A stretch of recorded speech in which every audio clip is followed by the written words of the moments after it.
कक्षा की शुरुआत करने की मैं घोषणा करता हूं। जैसे पिछली कक्षाओं में आपने देखा कि हमने इतिहास लेखन की कड़ी में प्राचीन भारत में मुख्य 3 अध्यायों को देख लिया था, जिसमें पाषाण काल, हड़प्पा की सभ्यता और वैदिक युग की परिचर्चा हम कर चुके थे। और इसी कड़ी में आप अभी जिस अध्याय में हैं उसका नाम है 6ठी सदी ईसा पूर्व क्रांति का युग। हमने आपसे कहा था कि मौर्य वंश जो भारत के इतिहास का अति महत्वपूर्ण वंश है और अखिल भारतीय साम्राज्य को भी धारण करता है, उसकी चर्चा भी हम इसी अध्याय में करते हैं। साथ ही जैन और बौद्ध संप्रदाय अथवा जैन और बौद्ध की जो विचारधारा या धर्म का अभ्युदय हुआ, उसकी भी चर्चा हम यहाँ करेंगे। आपने देखा कि हमने हरण्यक वंश की शुरुआत की थी, और कोई आप में से बता देंगे कि हरण्यक वंश का अंतिम शासक कौन था? उदयन, नागदशक। वेरी गुड, ये सही उत्तर है। तो ध्यान रखिएगा और यह भी बताइए कि नागदशक की हत्या किसने की? शिशुनाग ने की। ठीक है, तो याद रखेंगे उदयन नंबर 3 पर मैंने आपको लिखवाया था, याद कीजिए। ठीक है, सबसे पहला शासक कौन था? हरण्यक वंश का संस्थापक कौन था? बिंबिसार। उसके बाद कौन हुआ? उसके बाद कौन हुआ? उदयन। और अंतिम शासक? नागदशक।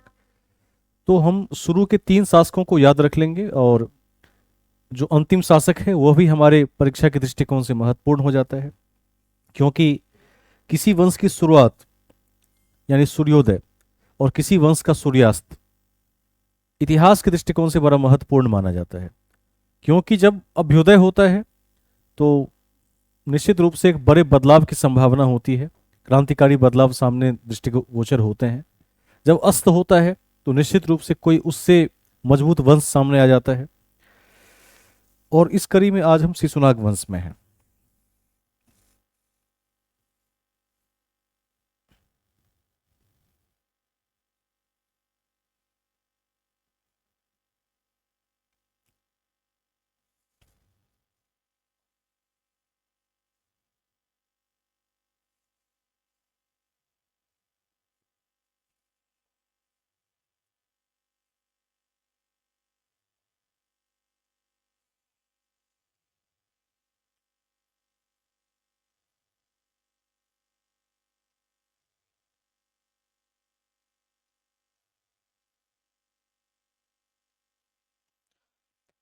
6ठी सदी ईसा पूर्व क्रांति के युग नामक चैप्टर में हमारा आज का तथ्य शिशुनाग वंश से आरंभ होगा। अर्चना जी बताइए कि पाटलिपुत्र शहर की स्थापना किसने की थी? उदयन ने की थी। Very good. ठीक है, और एक और प्रश्न आदित्य जी आप बताएंगे कि बिंबिसार ने अपनी राजधानी कहाँ बनाई?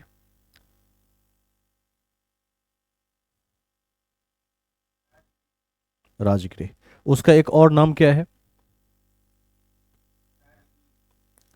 एक और भी नाम है जो इससे अलग है, गिरिव्रज या गृहव्रज, जो भी है गिरिव्रज लिखा जाता है, तो गिरिव्रज को याद रख लीजिएगा।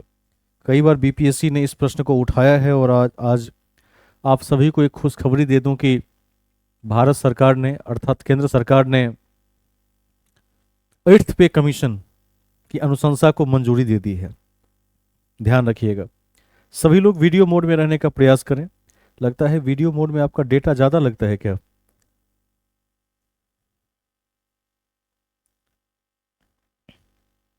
ठीक है, आ जाइए, सामने रहिए, दिखते रहेंगे। दिखते रहने से क्या होता है कि कहते हैं कि मनुष्य एक सामाजिक प्राणी है, अरस्तु ने कहा था। और जब आमने सामने होते हैं तो आपके हाव भाव को देखकर वो सब तथ्य सामने आ जाते हैं जो वैसे नहीं आते। इसीलिए तो मैंने ऑनलाइन एप्लीकेशन की टीम को भी यह कहा है। उन्होंने बनाकर दे दिया था सब कुछ, लेकिन मैंने कहा कि 2 वे कम्युनिकेशन को उसमें ऐड किया जाए ताकि आमने सामने दिखता रहे। उस पर विशेष कार्य कर रहे हैं। अब मैं आप सभी को एक खुशखबरी दे दूं कि अभी केंद्र सरकार ने आज, आपने अश्विनी वैष्णव जी का ट्वीट देखा होगा, और उसके बाद तो समाचार पत्रों में भी आ गया कि 8वें पे कमीशन को मंजूरी मिल चुकी है। इसका अर्थ मुझे कौन समझाएंगे? इसका सरकारी कर्मचारियों पर क्या प्रभाव पड़ेगा?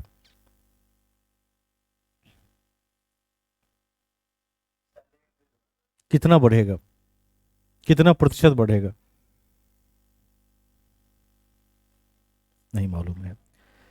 मोटा मोटी तौर पर यदि मोटे तौर पर मैं आपको बता दूं, यदि किसी एम्प्लॉय का वेतन अभी, ग्रॉस वेतन यदि 90,000 रुपया होगा, तो उनका बेसिक पे ही 1,11,000 रुपया हो जाएगा, और साथ ही अन्य भत्ते वगैरह मिलाकर वह 1,40,000 को टच करेगा। अर्थात आप 50% तक की बढ़ोतरी मान सकते हैं। और इस दौर में जो ज्वाइन करेंगे, किसी भी सेवा में ज्वाइन करेंगे, तो समझ लीजिए कि सोने की चिड़िया वाली बात होगी। क्योंकि ऐसा मैं इसलिए कह रहा हूँ, क्योंकि जब भी पे कमीशन आता है और उस आसपास आप ज्वाइन करते हैं, तो अचानक से क्या होता है, आप एक लंबी छलांग लगा देते हैं, और आपके जीवन काल में और अधिक पे कमीशन आने की संभावना होती है। इस तथ्य को ध्यान रखिएगा। तो पे कमीशन से वैसे तो देश हित में अच्छा नहीं है, क्योंकि सरकार के राजकोष पर इसका भारी दबाव पड़ता है। एक तरफ सरकार ने यूपीएस की भी घोषणा की है, जो नए बजट सत्र में यूनिफाइड पेंशन स्कीम लागू की जाएगी। एक संघ है जो मांग कर रहा है कि पूरा पूरा ओपीएस दे दिया जाए, ओल्ड पेंशन स्कीम। फिलहाल वह विचाराधीन है, लेकिन 8वां जो पे कमीशन गठित होने की बात हुई है और जो मंजूरी मिली है, यह आने वाले अभ्यर्थियों के लिए क्या होगा, एक मोटिवेशन का कार्य कर सकता है। लोग कहते थे बीच में कि मल्टीनेशनल कंपनियों में अच्छा वेतन मिलने लगा है, तो अब सरकार ने फिर से दिखाया कि सरकारी सेक्टर जैसा पहले था वैसा आज भी है, किसी से पीछे नहीं रहेगा। ध्यान देंगे इस पर। तो यह वो दौर है जब आप कहीं भी compete करते हैं, तो आपके जीवन में एक बड़ा तेज और सकारात्मक बदलाव आ सकता है। मैं आगे चलूंगा, टॉपिक को आगे बढ़ाते हैं। लेकिन पे कमीशन को ध्यान रखिएगा, अभी 7 पे कमीशन आए हैं, अर्थशास्त्र में पढ़ाएंगे ये चीज़ कि पहला पे कमीशन कब आया था, पहले पे कमीशन में बेसिक पे किस स्तर पर कितना था, और वर्तमान के पे कमीशन में क्या होने की संभावना है। हम बिहार बजट को भी इस कड़ी में देखेंगे आगे। शुरू करते हैं। आपने हेडिंग बना लिया होगा, शिशुनाग वंश। इसमें लिख दीजिए 413 से 345 ईसा पूर्व। 413 से 345 ईसा पूर्व। 413 से 345 ईसा पूर्व।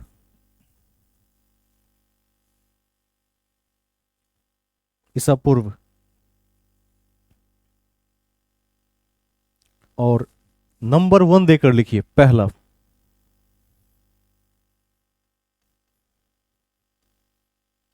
शिशुनाग।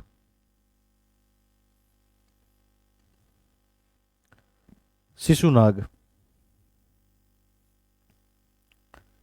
अब आप में से कोई बताएं कि इस वंश की स्थापना शिशुनाग ने कब की होगी, कॉमन सेंस के आधार पर। 413 में। तो स्पष्ट हो रहा है, ऊपर लिखा हुआ है। लिखिए, इस वंश का संस्थापक शिशुनाग था। इस वंश का संस्थापक शिशुनाग था। इस वंश का संस्थापक शिशुनाग था। शिशुनाग था।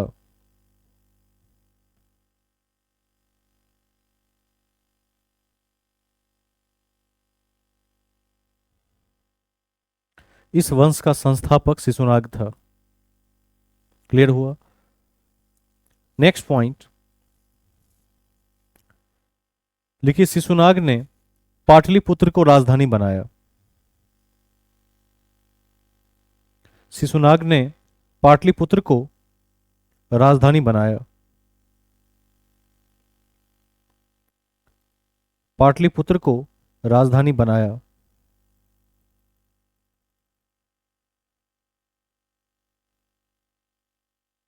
पाटलिपुत्र को राजधानी बनाया। शिशुनाग ने पाटलिपुत्र को राजधानी बनाया। राजधानी बनाया।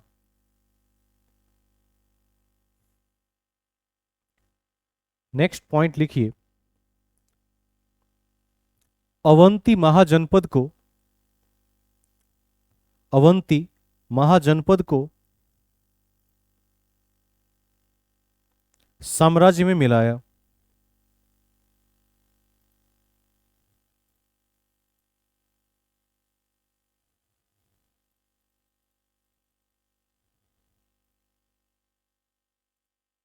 अवंती महाजनपद को साम्राज्य में मिलाया।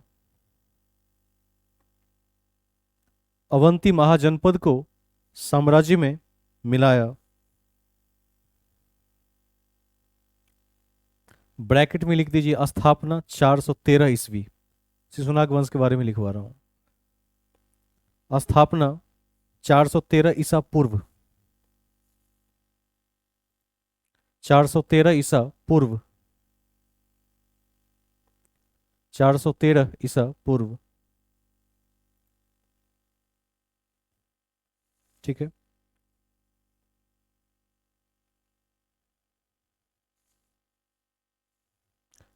अब लिखिए दूसरे शासक का नाम, कालाशोक।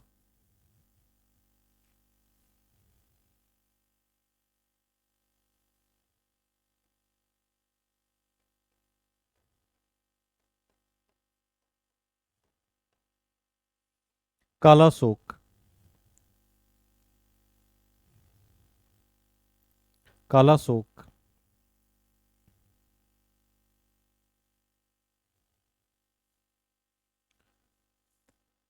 लिखिए इनके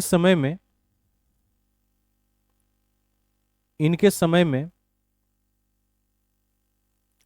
दूसरी बौद्ध संगीति, इनके समय में दूसरी बौद्ध संगीति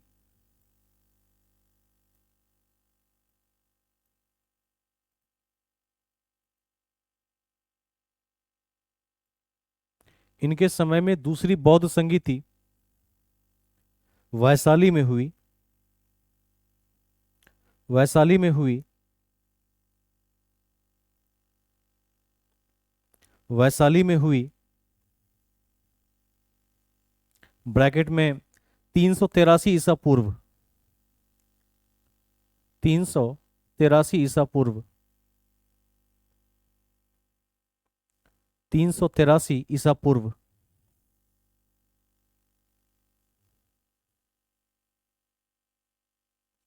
नेक्स्ट पॉइंट लिखिए, इन्होंने पाटलिपुत्र को राजधानी बनाया। इन्होंने पाटलिपुत्र को राजधानी बनाया। पाटलिपुत्र को राजधानी बनाया। इन्होंने पाटलिपुत्र को राजधानी बनाया।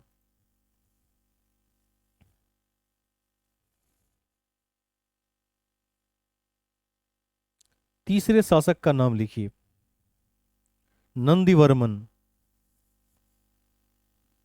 नंदीवर्मन।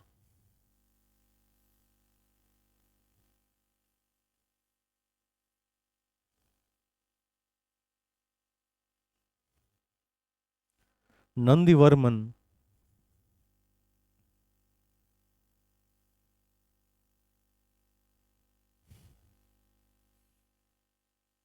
नंदीवर्मन। लिखिए, यह अंतिम शासक था। यह अंतिम शासक था। यह अंतिम शासक था। अंतिम शासक था। नेक्स्ट पॉइंट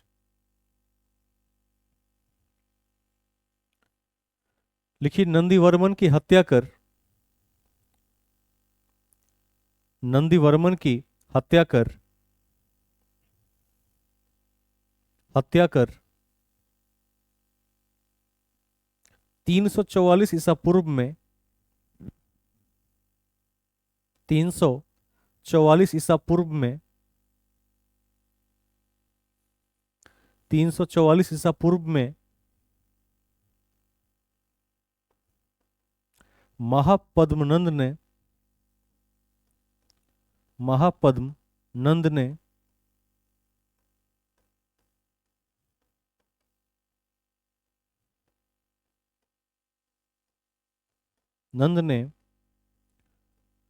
नंद वंश की नींव रखी। नंद वंश की नींव रखी। महापद्म नंद ने नंद वंश की नींव रखी।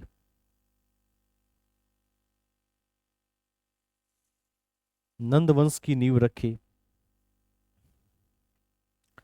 यदि आप इस दो तीन शासक को ध्यान में रख लेते हैं तो मैं नहीं समझता हूं कि बिहार पीसीएस या अन्य किसी परीक्षा में इस खंड से क्वेश्चन आपकी सीमा से बाहर जाएंगे, क्योंकि प्राचीन भारत का महत्व 7 से 8 अंकों का है, तो हम उसे 7 से 8 अंक की महत्ता के दृष्टिकोण से ही देख रहे हैं। लेकिन जब आप आधुनिक भारत को पढ़ेंगे तो मॉडर्न इंडिया में लगभग 35 प्रश्न आने की संभावना बनती है, और हर एक परीक्षा का सिलेबस यही कहता है कि आधुनिक भारत आपके विभिन्न परीक्षा के दृष्टिकोण से अति महत्वपूर्ण होता है, और बीपीएससी के दृष्टिकोण से तो है ही। तो वहाँ में इस तथ्य को, यदि यही तथ्य होता तो वहाँ मैं काफ़ी विस्तार से पढ़ाता। आगे चलेंगे। अब कौन सा वंश आ जाएगा? लिखिए नंद वंश।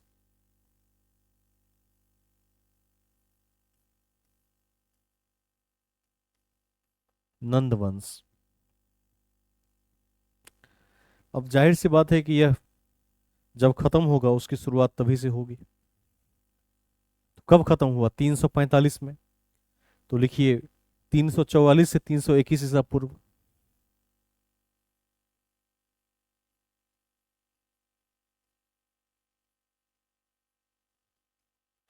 344 से 321 ईसा पूर्व।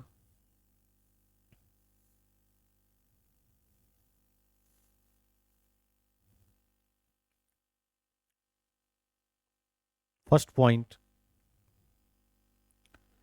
लिखिए, इस वंश का संस्थापक इस वंश का संस्थापक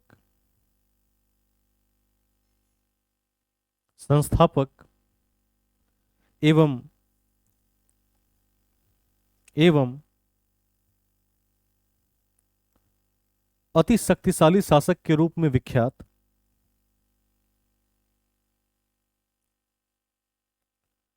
अति शक्तिशाली शासक के रूप में विख्यात अति शक्तिशाली शासक के रूप में विख्यात महापद्मनंद ने की महापद्म नंद ने की महापद्म नंद ने की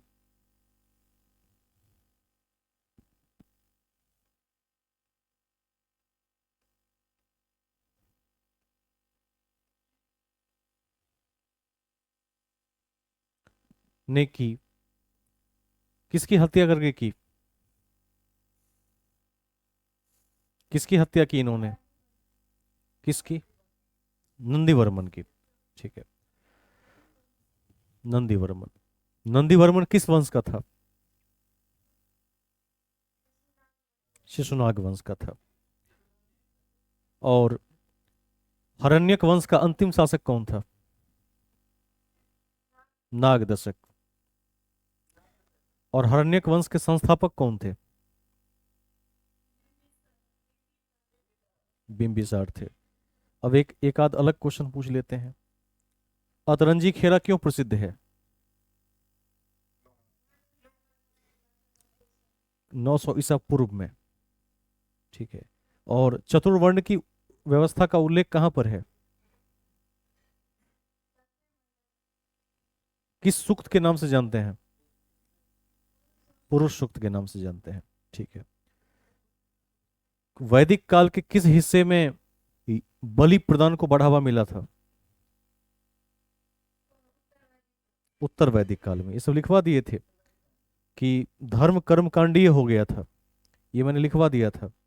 अच्छा, कोई एक अभ्यर्थी वैदिक काल की विदुषी महिलाओं के नाम बताइए।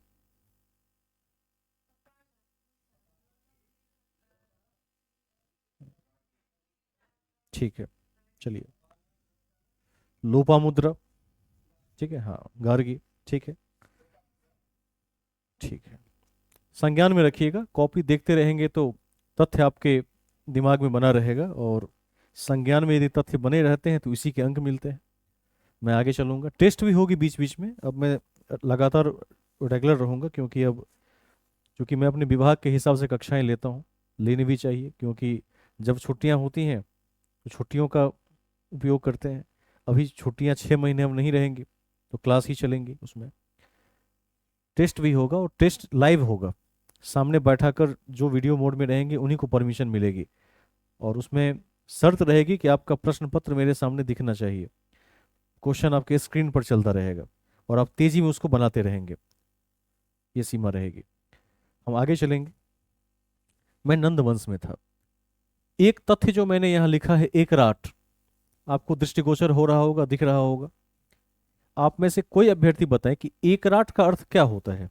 यह उपाधि महापद्मनंद ने धारण किया था, और विभिन्न परीक्षाओं में एमसीक्यूज में यह क्वेश्चन पूछा भी गया है। तो बताइए कि एकराट का अर्थ क्या होता है।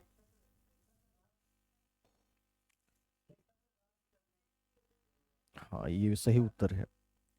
इसका अर्थ होता है, हाँ, इसका अर्थ होता है एकमात्र राजा।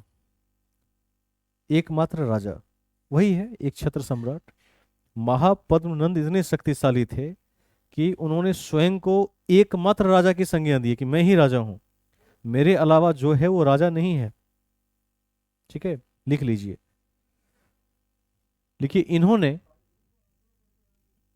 हाँ, कहा गया है। लिखिए, इन्होंने इन्होंने एकराट की उपाधि धारण की।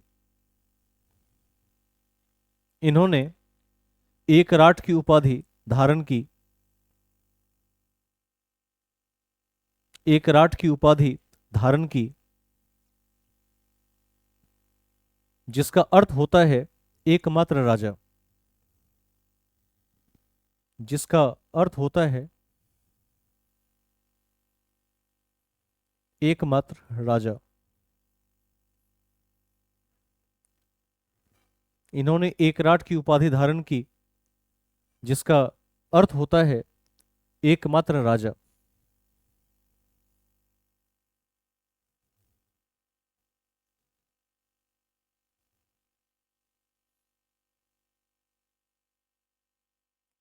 एकमात्र राजा। अब एक तथ्य ध्यान रखेंगे पाणिनि के बारे में, विषय में। पाणिनि वही हैं जिन्होंने संस्कृत व्याकरण के सूत्र दिए हैं। कथा कुछ और है इनकी इस पीछे, कि भगवान शंकर के डमरू के टंकार से इन्हें सुनाई पड़ा, लेकिन जैसे भी सुनाई पड़ा, ये जिस तरह से रचना की, पाणिनि वो व्यक्ति हैं जिन्होंने आधुनिक जो संस्कृत पढ़ाई होती है उसके व्याकरण के सूत्रों की स्थापना की थी। और इनकी एक रचना है अष्टाध्यायी, ये इसी काल में है। इसको लिख लीजिए। लिखिए, इन्हीं के दरबार में इन्हीं के दरबार में प्राचीन प्राचीन संस्कृत वैयाकरण, वैयाकरण का अर्थ होता है जो व्याकरण का जानकार हो, उसको वैयाकरण कहते हैं। इन्हीं के दरबार में प्राचीन संस्कृत वैयाकरण वैयाकरण पाणिनि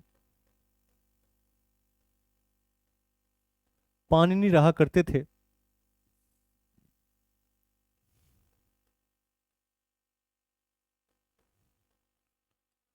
प्राचीन संस्कृत वैयाकरण पाणिनि रहा करते थे।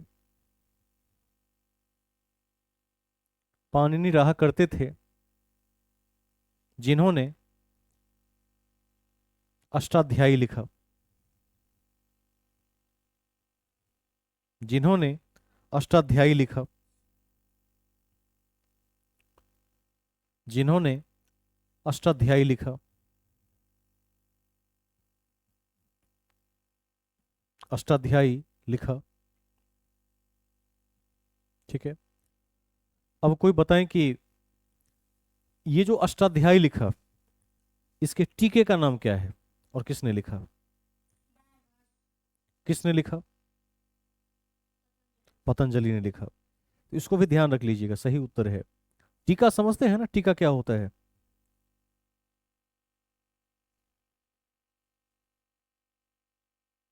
कोई जवाब नहीं। आधारित। टीका का अर्थ होता है, जैसे अष्टाध्यायी लिखा गया होगा तो भाषा क्या थी? क्लिष्ट, काफी डिफिकल्ट, कठिन, जो आम जन को समझ में ना आ सके। तो फिर उसी को आसान भाषा में, जन की भाषा में, आम जन की भाषा में क्या किया गया? उसका पुनः एक संस्करण लिखा गया। इसे ही टीका कहते हैं। जैसे जो वाल्मीकि जी हैं, उन्होंने रामायण लिखा।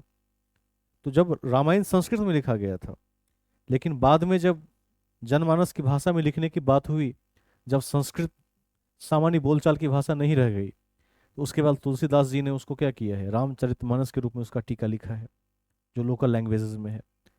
तो इसको लिख लीजिए नोट में। नोट में लिखिए, पाणिनि के अष्टाध्यायी, पाणिनि के अष्टाध्यायी, पाणिनि के अष्टाध्यायी पर, पाणिनि के अष्टाध्यायी पर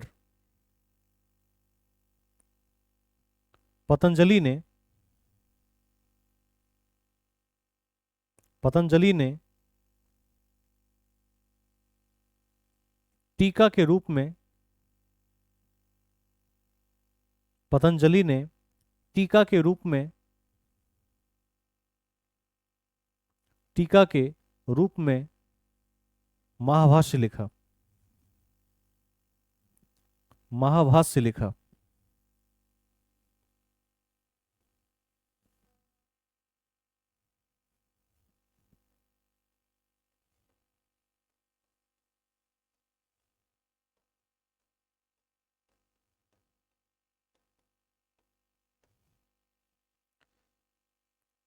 महाभाष्य लिखा।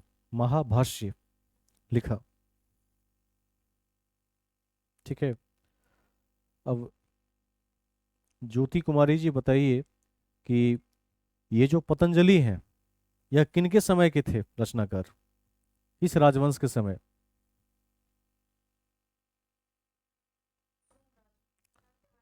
शुंग राजवंश, पुष्यमित्र शुंग के समय। लिख लीजिए कहीं पर, ब्रैकेट में लिख लीजिए। लेकिन पतंजलि, पतंजलि पुष्यमित्र शुंग के समय के थे।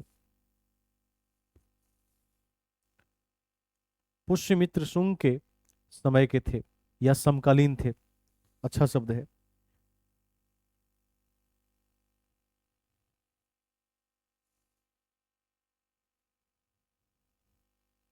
ठीक है।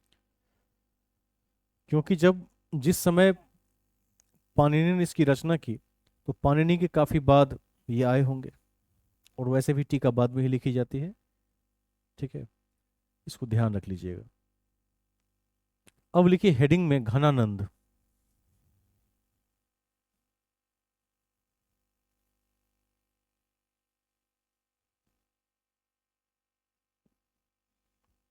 घनानंद।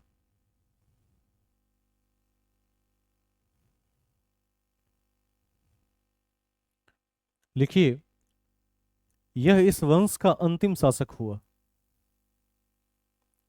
यह इस वंश का अंतिम शासक हुआ। यह इस वंश का अंतिम शासक हुआ। अंतिम शासक हुआ। अब एक बात ध्यान रखेंगे कि भारत में जो ईरानी और यूनानी आक्रमण हुए, दो प्रसिद्ध आक्रमण हुए हैं। मौर्यों के पहले की अवस्था की मैं बात कर रहा हूं, क्योंकि मौर्य एक माइलस्टोन की तरह है भारत में इतिहास में। तो मौर्यों के पहले जो दो आक्रमण हुए, उसमें यूनान का आक्रमण घनानंद के समय में ही हुआ था, जब सिकंदर ने आक्रमण किया था। तो इसको लिख लेंगे नेक्स्ट पॉइंट में। देखिए, सिकंदर ने घनानंद के समय सिकंदर ने घनानंद के समय घनानंद के समय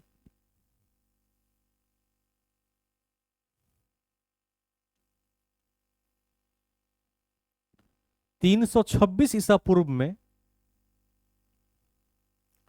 326 ईसा पूर्व में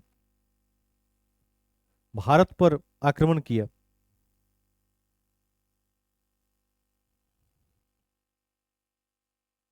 आक्रमण किया।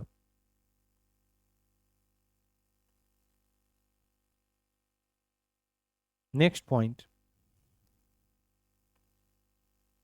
नेक्स्ट पॉइंट लिखिए। लिखिए, घनानंद के घनानंद के अत्याचारी शासन से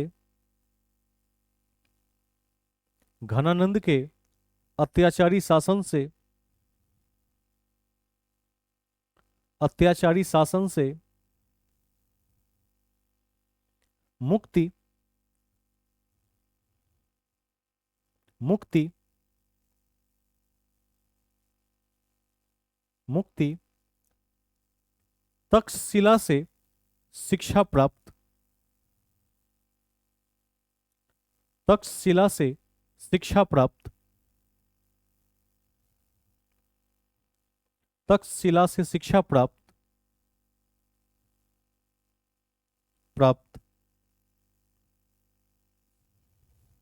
कौटिल्य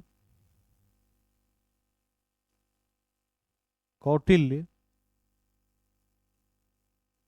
या चाणक्य, ये भी नाम है,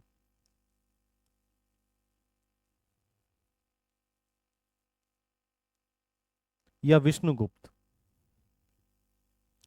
कौटिल्य या चाणक्य या विष्णुगुप्त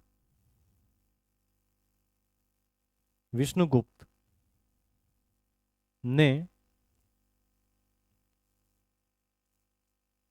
ने अपने शिष्य अपने शिष्य अपने शिष्य चंद्रगुप्त मौर्य की सहायता से अपने शिष्य चंद्रगुप्त मौर्य की सहायता से दिलवाई। अपने शिष्य चंद्रगुप्त मौर्य की सहायता से दिलवाई। ठीक है, ध्यान रखेंगे कि चाणक्य ने कहा था घनानंद से कि मैं इतनी क्षमता रखता हूं कि जिस दिन मुझे अपने भरण पोषण के लिए एक राजा चुनना होगा, तो मैं तुम जैसे सम्राट का निर्माण कर लूंगा। ये तब कहा था जब घनानंद ने चाणक्य की अवहेलना की किसी बात पर, उनका तिरस्कार किया, तभी जाकर यह कहा था। और एक लाइन कही थी उन्होंने कि निर्माण और प्रलय शिक्षक की गोद में पलते हैं। इसी पर यह बात कही थी, और करके भी दिखा दिया ये चीज कि एक सामान्य युवक को, जो चंद्रगुप्त एक सामान्य युवक था, उसे शिक्षा देकर, और मानिए कि कुछ ही समय में उन्होंने राष्ट्र का सम्राट बना दिया, पहला अखिल भारतीय साम्राज्य उसके नाम करवा दिया। तो यह चाणक्य ही कर सकते थे। चाणक्य अपने समय में तक्षशिला के प्रोफेसर थे, और उस समय का तक्षशिला आज के किसी मानद इंस्टीट्यूट या मानक इंस्टीट्यूट के टक्कर में होगा, जैसे हम आईआईटी या आईआईएम कह लें, उस लेवल का विश्वविद्यालय रहा होगा। कहते हैं कि पूरी दुनिया के बेहतर से बेहतरीन विद्यार्थी तक्षशिला में शिक्षा ग्रहण करने हेतु आते थे। ध्यान रखेंगे। नेक्स्ट पॉइंट लिखिए, भारतीय इतिहास का पहला भारतीय इतिहास का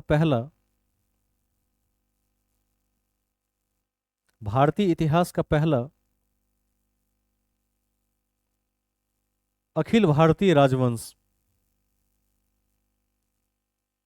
भारतीय इतिहास का पहला अखिल भारतीय राजवंश मौर्य वंश था। अखिल भारतीय राजवंश मौर्य वंश था। मौर्य वंश था।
यदि आप देखेंगे, यह मौर्य डायनेस्टी का मैप है।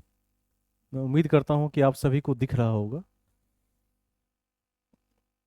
यदि कभी आपसे पूछा जाए कि देश का पहला अखिल भारतीय राजवंश कौन सा था, तो उत्तर मौर्य साम्राज्य ही होगा।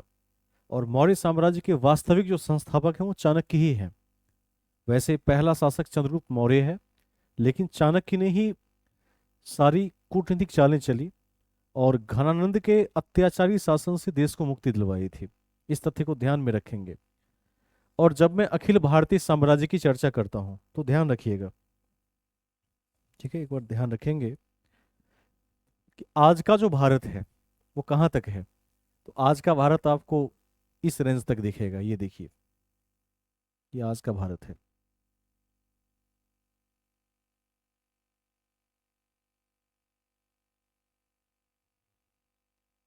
ठीक है, नीचे तो आप जानते ही हैं। ये आज का भारत है, ये अखिल भारतीय साम्राज्य नहीं है। अब भारत बढ़ चुका है। जब अखिल भारतीय की बात करते हैं तो यह जो प्रांत है कांधार, ये के फॉर कांधार है, इसको ध्यान रखेंगे। कांधार के प्रांत तक शासन फैला हुआ था। और आप इधर भी जब देखेंगे तो जैसे म्यांमार अलग हो गया है, ठीक है, बांग्लादेश अलग हो गया, ये सब सम्मिलित ही हैं इसमें। तो इस पूरे भूखंड को अखिल भारत कहते हैं। उम्मीद करता हूं कि आपको यह तस्वीर दिख रही होगी, और जब मैं इस नोट्स को शेयर कर दूंगा तो आप तक पहुंच जाएगी। तो मौर्य डायनेस्टी की जब हम चर्चा करेंगे तो हम अखिल भारतीय साम्राज्य की बात करेंगे।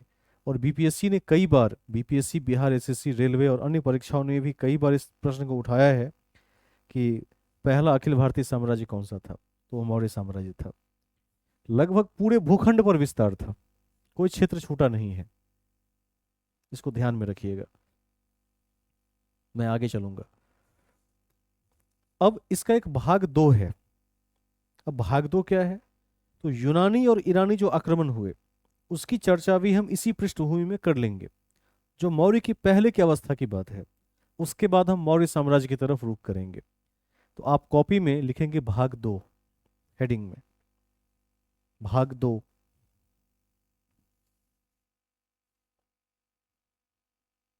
भाग दो।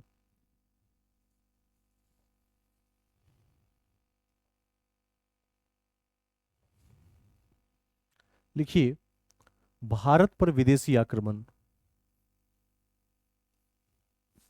भारत पर विदेशी आक्रमण,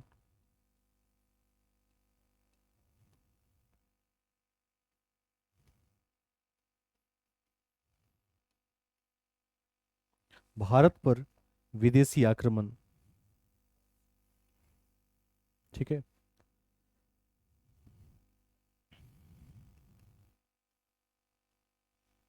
इसको दो भागों में बांटकर दिखाएंगे।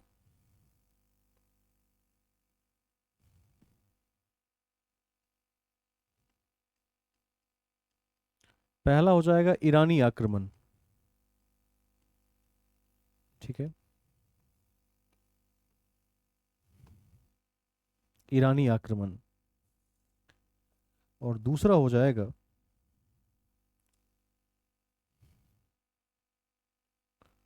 यूनानी आक्रमण।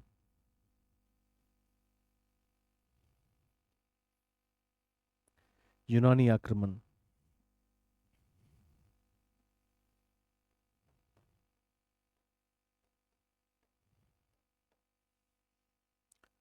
516 ईसा पूर्व और 326 ईसा पूर्व।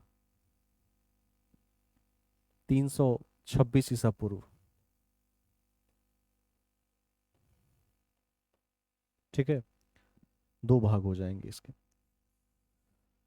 क्योंकि ईरान और यूनान की सभ्यता ने इस देश पर काफी अलग अलग प्रभाव स्थापित किए हैं, जैसे मुद्रा कला, छत्र प्रणाली। तो इन सभी तथ्यों को हम यहीं देख पाएंगे। ठीक है, शुरू करते हैं। नीचे आप स्टार के साथ लिखेंगे, दोनों को मैं कंबाइंड लिखवा देता हूं। तीन तीन चार चार मुख्य तथ्य हैं इसमें जो आपको संस्मरण में रखना चाहिए। लिखिए स्टार देकर, लिखिए मौर्य के पूर्व अवस्था में, मौर्य के पूर्व अवस्था में, मौर्य के पूर्व अवस्था में दो विदेशी आक्रमण महत्वपूर्ण हैं। दो विदेशी आक्रमण महत्वपूर्ण हैं। दो मौर्य के पूर्व अवस्था में दो विदेशी आक्रमण महत्वपूर्ण हैं। महत्वपूर्ण हैं।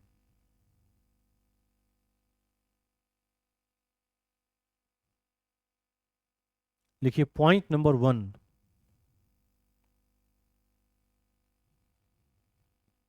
पॉइंट नंबर 1,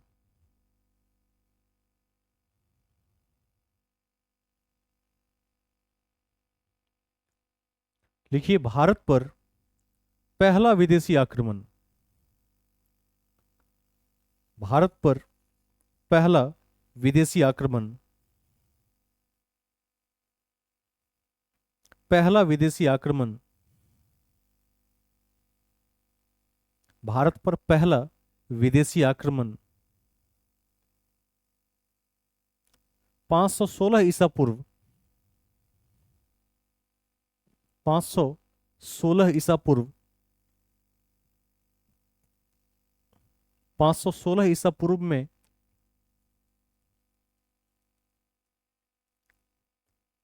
ईरान के, ईरान के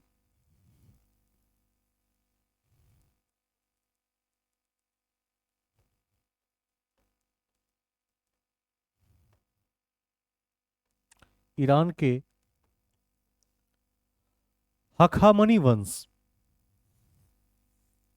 ईरान के हखामनी वंश के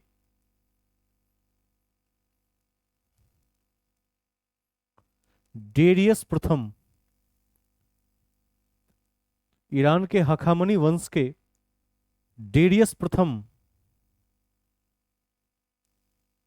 डेरियस प्रथम के नेतृत्व में किया गया,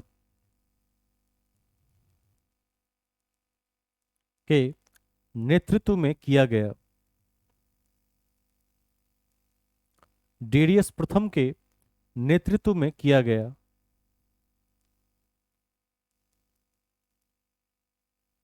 एवं एवं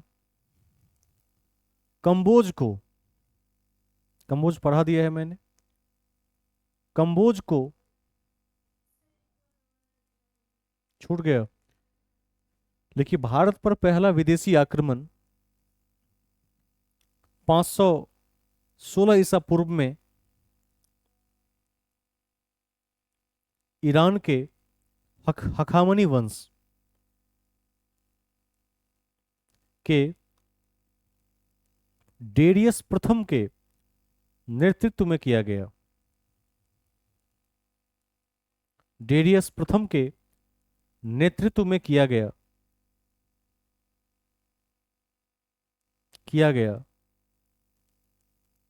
एवं कंबोज को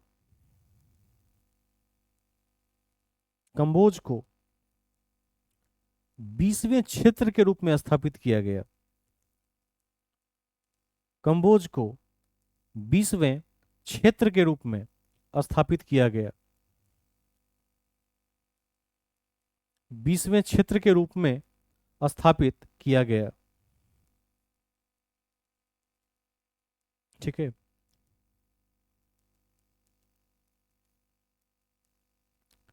नेक्स्ट पॉइंट इसी में लिखिए, यह पहले पॉइंट का ही हिस्सा है। लिखिए, प्रतिवर्ष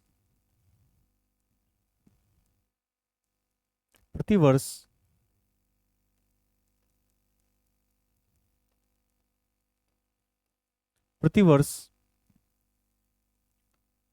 360 टैलेंट सोना, टैलेंट मात्रक है भार का, प्रतिवर्ष 360 टैलेंट सोना,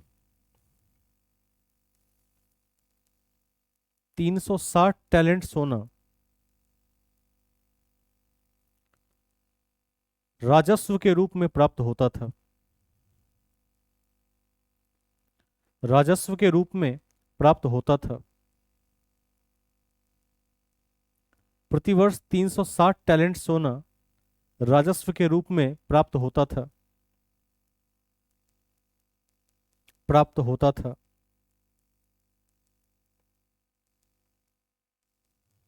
ठीक है। अभी हम ईरान में हैं, ईरानी आक्रमण में है। तो डेरियस प्रथम का नाम नहीं भूलिएगा और याद रखेंगे कि डेरियस को ही दारा कहा जाता है, दारा प्रथम। कहीं लिखना हो तो लिख लीजिए ब्रैकेट में, जहां डेरियस लिखा है वहां दारा प्रथम लिख दीजिए। ठीक है। जब हम पाषाण युग की चर्चा कर रहे थे तो हमने खरोष्ठी लिपि के बारे में आपको लिखवाया था, किधर से किधर लिखी जाती है, दाएं से बाएं लिखी जाती है। ठीक है।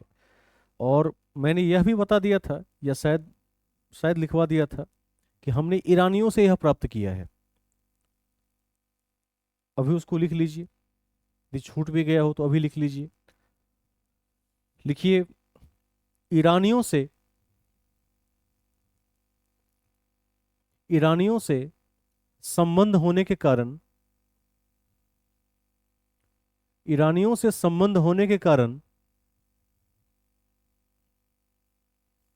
संबंध होने के कारण ही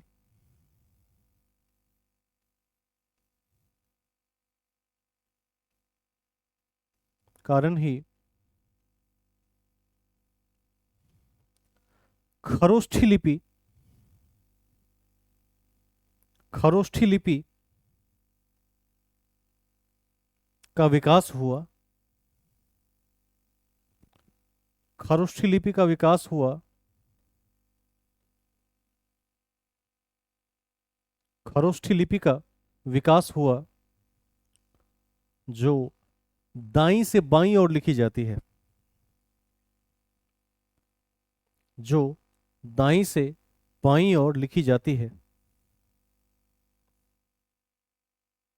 दाईं से बाईं ओर लिखी जाती है।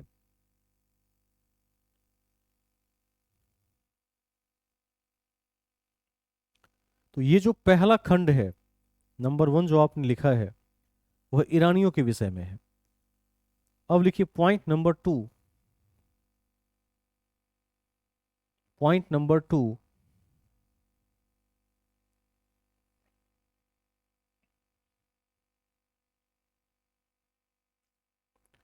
लिखिए यूनानी आक्रमण की कड़ी में, यूनानी आक्रमण की कड़ी में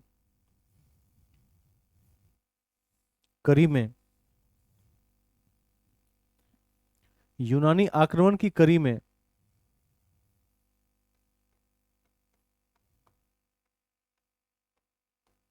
में सिकंदर का आक्रमण,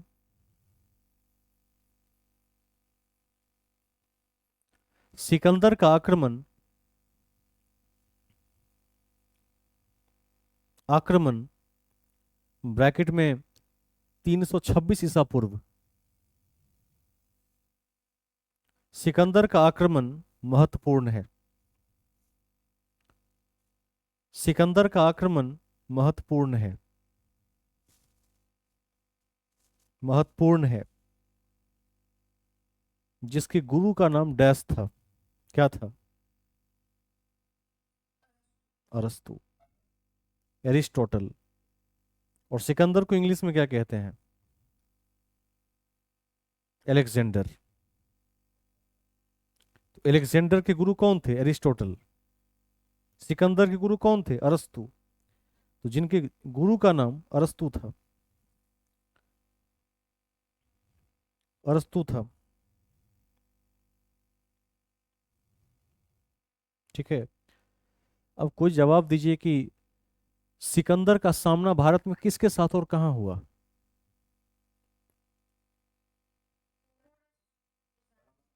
राजा पोरस के साथ हुआ।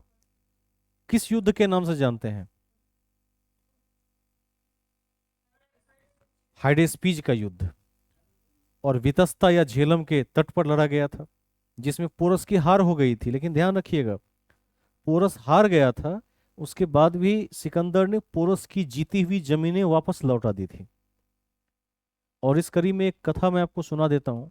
पहले अंग्रेजी माध्यम के स्कूलों में जो हिंदी विषय होता था, जैसे डीएवी का जो सिलेबस है उसमें था, कई विद्यालयों में चलता था। एक कहानी थी, 326 ईसा पूर्व में सिकंदर का आक्रमण हुआ। और जब सिकंदर भारत की तरफ आया तो लगभग उसने पूरी दुनिया पर विजय प्राप्त कर रखी थी। तो उसके सैनिकों ने कहा कि आप अब लौट आइए, अपने देश लौट जाइए, क्योंकि हमें नहीं लगता है कि अब हमें विजय यात्रा को आगे बढ़ाना चाहिए। लेकिन उसके ऊपर में विजय का बहुत सवार था कि पूरे संसार को जीतना है। भारत पर भी उसने विजय प्राप्त कर लिया। लेकिन जब भारत से लौटकर जा रहा था तो कहते हैं कि उसे पता चला कि यह सिद्ध महर्षि और मुनियों का देश है, ऋषियों का देश है। तो पता चला कि जैसे अभी ठंड का महीना है, तो ऐसे ही ठंड का महीना था, पूस का महीना रहा था। और उस महीने में उसे पता चला कि एक कोई तपस्वी है जो जल में खड़े होकर तपस्या कर रहे हैं। अब जल में व्यक्ति खड़ा होगा तो लगभग वस्त्रहीन होगा। उसे इस बात पर विश्वास नहीं हुआ, वह देखने चला गया। और जब उसने देखा तो उसने देखा कि हार कपा देने वाली ठंड में एक तपस्वी साधना कर रहे थे और गर्दन तक जल में डूबा हुआ था। उसे भरोसा नहीं हुआ कि वो अपनी आंखों से इस तथ्य को देख रहा है कि ऐसा भी हो सकता है, क्योंकि उसके देश में इस तरह की कोई कृति देखने को नहीं मिली।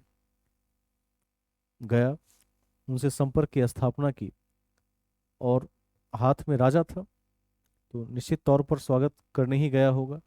तो हाथ में 56 भोग लिए हुए और साथ ही कई तरह के जो वस्त्र हैं जो शीतकाल में एक व्यक्ति की आवश्यकता होती है, उन सभी वस्त्रों के साथ पहुंचा। और चरण स्पर्श करने के बाद पूछा कि एक बात बताइए कि आप इस तरह से इस अवस्था में तपस्या क्यों कर रहे हैं? तो ऋषिवर ने जवाब दिया, कहा कि यह मेरी सामान्य दिनचर्या का हिस्सा है। तो सिकंदर ने पूछा कि क्या आपको ठंड नहीं लगती है? तो उन्होंने जवाब दिया कि तुम्हें ठंड लगती है? सिकंदर ने कहा मुझे तो लगती है, इसीलिए मैं पूरे तन बदन को वस्त्रों से ढक कर आया हूँ। तो ऋषि ने पूछा कि तुमने अपने नाक को नहीं ढका हुआ है। कहा नाक में तो ठंड नहीं लगती है। यह जवाब सिकंदर का था। तो ऋषि ने कहा कि जिस तरह से तुम्हारी नाक ठंडी या गर्मी या किसी अन्य ऋतुओं की अभ्यस्त हो चुकी है, उसी तरह से मेरा यह जो साधना का शरीर है, यह 365/7 20 365/7/24 यानी साल के सभी दिन, सप्ताह और ऋतु और घंटे सभी का अभ्यस्त हो चुका है। और इस शरीर को न ठंडी लगती है न गर्मी लगती है। सिकंदर ने फिर भी उनसे रिक्वेस्ट किया, तो उन्होंने लेने से इनकार कर दिया, कुछ नहीं लिया। तो सिकंदर ने पूछा कि आप कुछ मांग ही लीजिए। तो कहा कि भला होगा कि तुम भारत छोड़कर चले जाओ। और कहते हैं कि जब सिकंदर जाने लगा तो रास्ते में ही उसकी मृत्यु हो गई। इस बात को ध्यान रखिएगा, चर्चा का विषय रहा था। तो हम लिखेंगे, इसमें से कुछ बातों को तो लिख ही लेंगे, खास करके पोरस वाले टॉपिक को जरूर लिख लेंगे। तो नोट कर लीजिए, लिखिए। देखिए, इतिहास में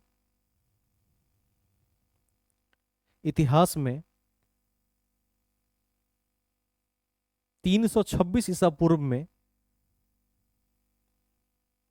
इतिहास में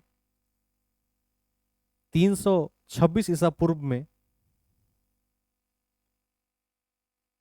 326 ईसा पूर्व में सिकंदर और पोरस के बीच, सिकंदर और पोरस के बीच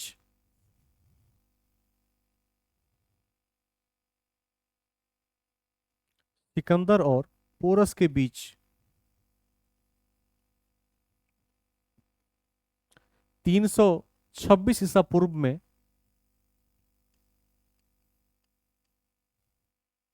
326 ईसा पूर्व में वितस्ता का युद्ध हुआ। झेलम, वितस्ता का युद्ध हुआ,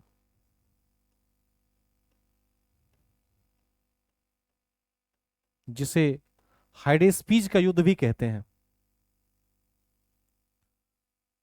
जिसे हाइडेस्पीज का युद्ध भी कहते हैं, जिसे हाइडेस्पीज का युद्ध भी कहते हैं, हाइडेस्पीज का युद्ध भी कहते हैं। याद रखिएगा, 326 ईसा पूर्व। नोट लिखिए।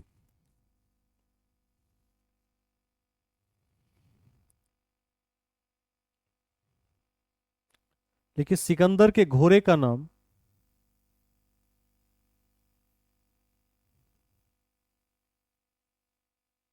सिकंदर के घोड़े का नाम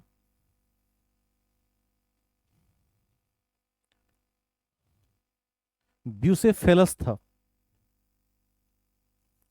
सिकंदर के घोड़े का नाम ब्यूसेफेलस था। ब्यूसेफेलस था। ठीक है, ब्यूसेफेलस था। अब घोड़े का नाम क्यों लिखवा दिया? तो देखिए, इस घोड़े के नाम पर एक शहर भी बसा कर वो गया है भारत में। और ध्यान रखिएगा कि ब्यूसेफेलस जंगली घोड़े की प्रजाति थी, जिस घोड़े के एक जांघ पर बैल के मस्तक का चिन्ह था।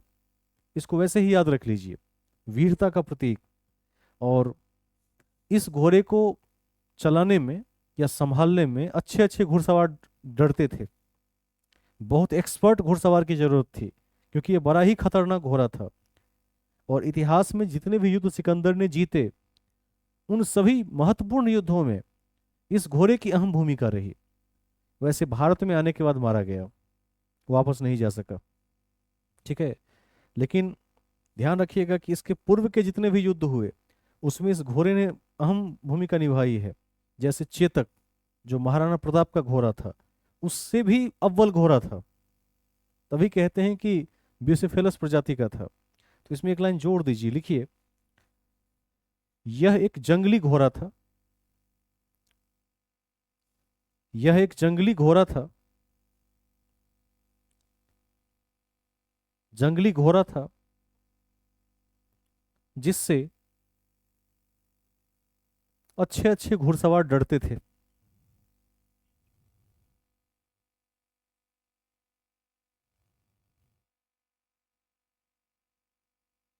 जिससे अच्छे अच्छे घुड़सवार डरते थे,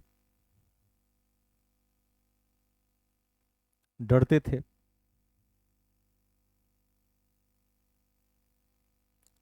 उसी में एक लाइन और ऐड कर दीजिए, लिखिए, सिकंदर ने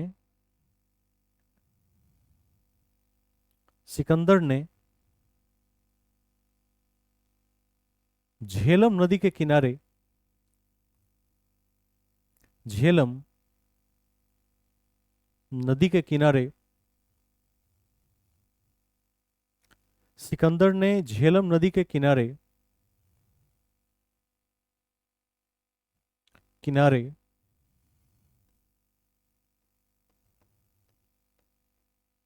ब्यूसेफेला नामक शहर की स्थापना की है। ब्यूसेफेला नामक शहर की स्थापना की है। ब्यूसेफेला नामक शहर की स्थापना की है, स्थापना की है। नोट नंबर 2,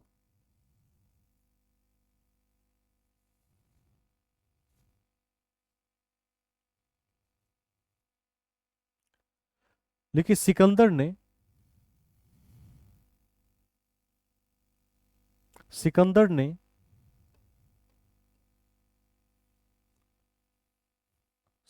ने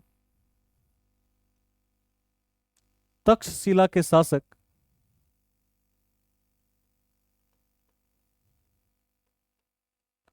तक्षशिला के शासक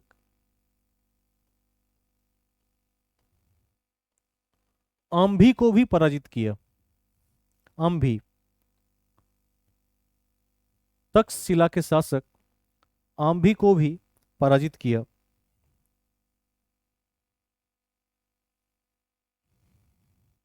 आम्भी को भी पराजित किया।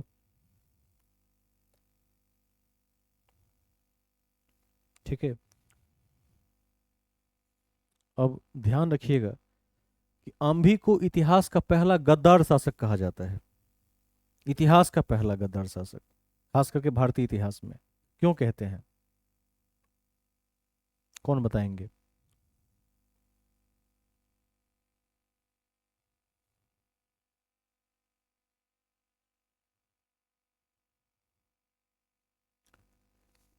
मैं बता दूं कि जब राजा पोरस के साथ सिकंदर की लड़ाई हो रही थी, ध्यान दीजिएगा, तो कहते हैं कि आम्भी ने बड़ी कूटनीति अपनाई और पोरस को अपनी सैन्य सेना की मदद करने से इनकार कर दिया कि मैं अपनी सेना आपको नहीं दूंगा। क्योंकि इसका कारण यह था कि सिकंदर और आम्भी ने आरंभ में एक संधि की। सिकंदर ने कहा कि यदि तुम सैन्य सहायता नहीं दोगे तो हम तुम्हारी भूमि नहीं हड़पेंगे। इस शर्त पर धोखा दिया था, ध्यान रखिए, गद्दारी की थी। तो कहते हैं जब इतिहासकारों ने इतिहास लिखा तो आम्भी को इतिहास का पहला गद्दार शासक कहा गया। और ये पूछा भी जाता है, बाद में सिकंदर ने आम्भी को भी हरा दिया। क्योंकि जो ऐसे शासक होते हैं, खास करके जो विश्व विजय की यात्रा पर निकलते हैं, वो पहले ऐसा ही करते हैं। जैसे अंग्रेजों ने सिराजुद्दौला और मीर जाफर के साथ किया कि पहले सिराजुद्दौला के सैनिक मीर जाफर को प्रलोभन दिया कि तुम्हें सेनापति से राजा बना देंगे। और राजा जब बना दिया तो कुछ ही समय के बाद राजत्व छीन कर मीर कासिम को वापस से राजा बना दिया, फिर से मीर जाफर को बना दिया। तो यह कूटनीति का हिस्सा है कि किसी एक व्यक्ति के हाथ में परमानेंट सत्ता नहीं रहने देंगे। सत्ता उसी के हाथ में रहेगी जो सबसे ताकतवर व्यक्ति होगा। ठीक है, इसको लिख लीजिए। लिखिए, नेक्स्ट पॉइंट, देखिए, आंधी को इतिहास का पहला इतिहास का पहला गद्दार शासक भी कहा जाता है। पूछिए। इतिहास का लिख लीजिए, क्योंकि इसके पहले किसी भी गद्दार शासक का उल्लेख नहीं मिलता है। भारत का तो है ही, लेकिन विश्व का भी है। लेकिन आंधी को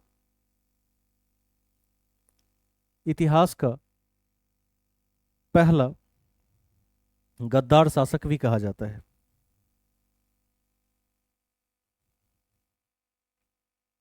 गद्दार शासक भी कहा जाता है।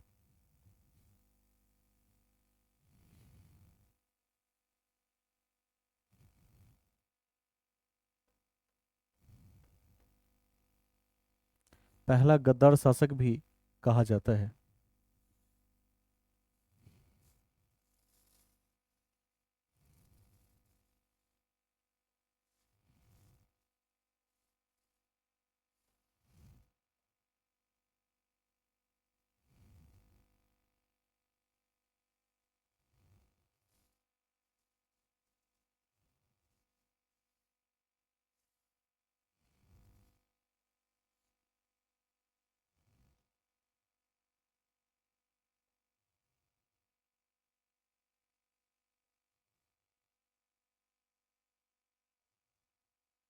लिख लिया। अब इसमें एक और पॉइंट ऐड कर दीजिए। देखिए, भारतीयों ने यूनानियों से भारतीयों ने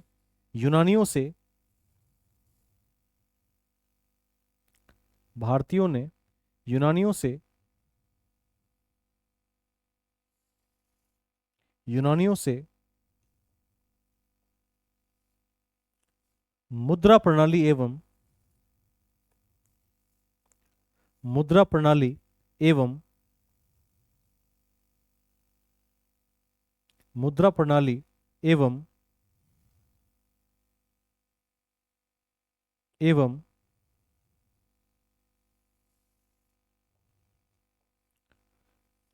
छत्र प्रणाली का छत्र प्रणाली का ज्ञान लिया।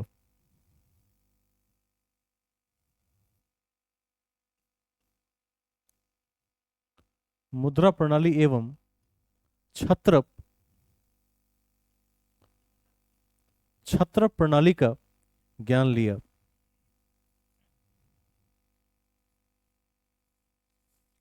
ज्ञान लिया। मुद्रा तो समझते हैं, करेंसी जो आजकल चल रहा है।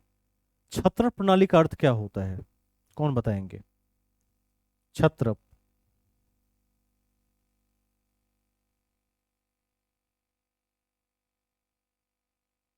लिख लीजिए।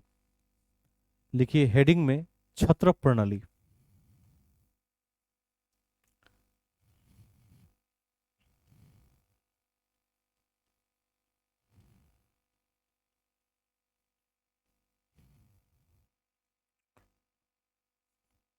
लिखिए, प्राचीन भारतीय यह प्राचीन भारतीय राज व्यवस्था की एक प्रणाली थी। प्राचीन भारतीय राज व्यवस्था की एक प्रणाली थी। एक प्रणाली थी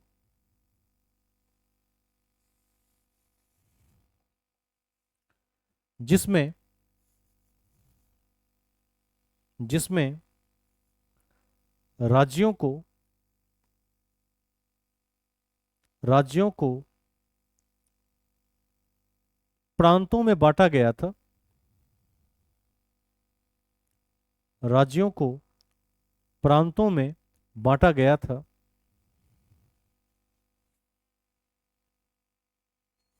राज्यों को प्रांतों में बांटा गया था। एवं एवं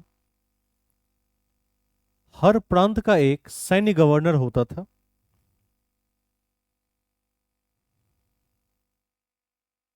हर प्रांत का एक सैन्य गवर्नर होता था जिसे छत्रप कहते थे, जिसे छत्रप कहते थे,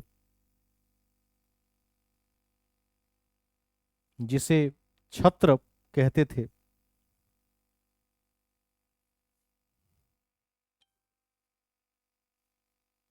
एक लाइन ऐड कर दीजिए, छत्रप राज्यों के मुखिया होते थे।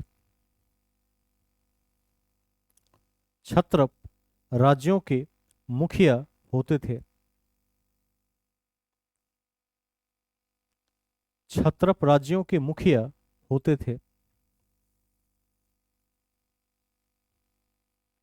होते थे। हम धर्म से जुड़ी हुई क्रांति की क्लास कर लेंगे। उस कक्षा में हम बौद्ध से शुरुआत करेंगे, फिर हम जैन धर्म को देखेंगे, और इसके पश्चात चैप्टर की जो अन्य मुख्य बातें हैं उन सभी मुख्य बातों को देखते हुए अन्य बातों की तरफ या बूस्टर फैक्ट्स की ओर हम कल बढ़ेंगे। कक्षा के द्वितीय भाग में मैं करंट अफेयर्स की कक्षा का आगाज करता हूं। एक बार देख लीजिए कि नेशनल और इंटरनेशनल में जनवरी समाप्त हो गया था। कोई एक अभ्यर्थी बताएं।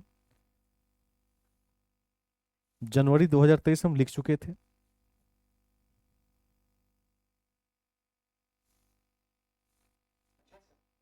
ठीक है, मैंने कहा भी था शायद कि जनवरी समाप्त हो गया है। वैसे एक बार आप लास्ट पॉइंट कहेंगे तो एक आइडिया लग जाएगा कि मैंने क्या पढ़ाया था।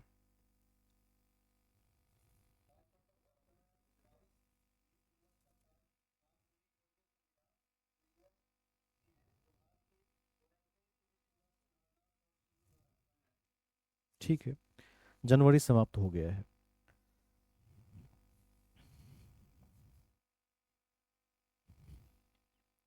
National and international current affairs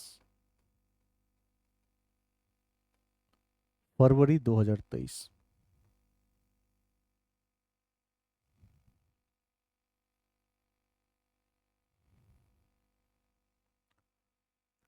अपने राष्ट्रीय अंतर्राष्ट्रीय करंट की कॉपी निकाल कर रख लेंगे और उसमें इन तथ्यों की शुरुआत करेंगे। अभी हम फरवरी के खंड में हैं।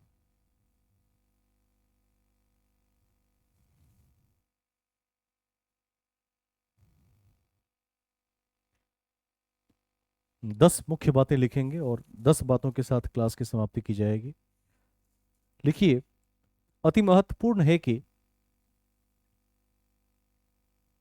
अति महत्वपूर्ण है कि यूनिसेफ द्वारा अति महत्वपूर्ण है कि यूनिसेफ द्वारा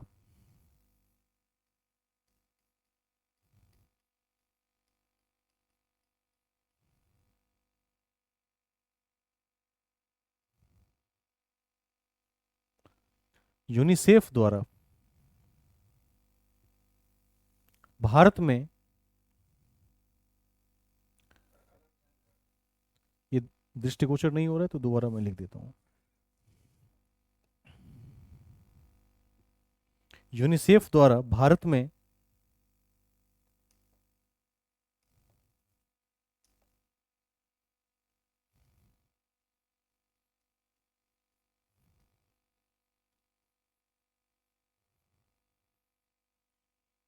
यूनिसेफ द्वारा भारत में बाल अधिकारों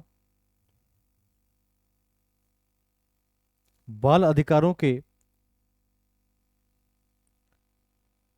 राष्ट्रीय राजदूत के रूप में राष्ट्रीय राजदूत के रूप में आयुष्मान खुराना को नियुक्त किया गया है। वही जो फिल्म अभिनेता है, आयुष्मान खुराना को नियुक्त किया गया है।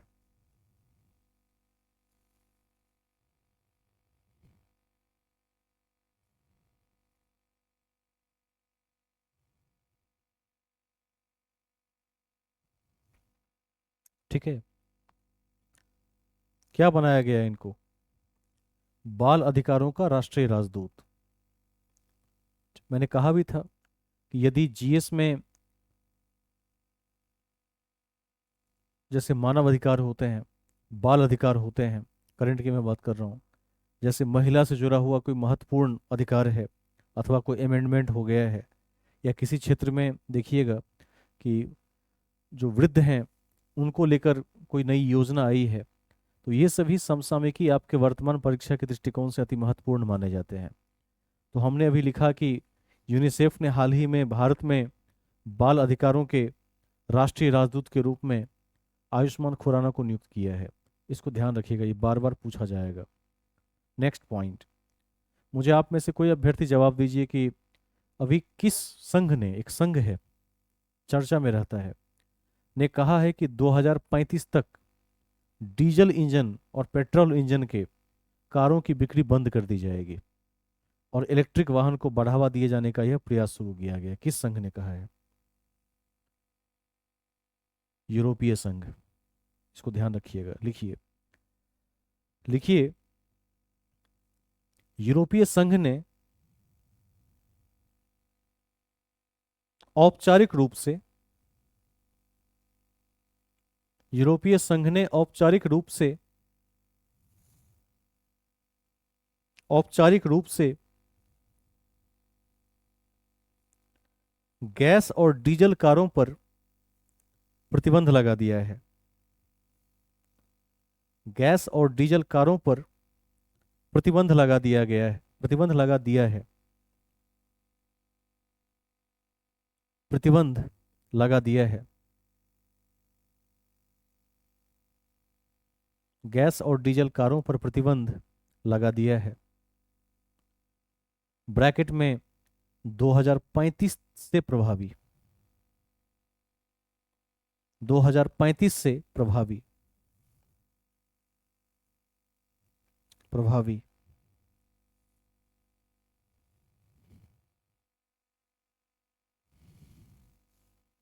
ठीक है, ध्यान रखेंगे कि आने वाले समय में भारत में भी इलेक्ट्रिक वाहनों की चलती चरम पर होगी। नितिन गडकरी जी ने इस बात की पहले ही घोषणा कर दी है कि आने वाले समय में हम पेट्रोल और डीजल की कीमतें इतनी बढ़ा देंगे कि जो कस्टमर है, उपभोक्ता है, वह किसी न किसी तरह से इलेक्ट्रिक वाहनों पर क्या होगा, अपनाने को आश्रित हो जाएगा।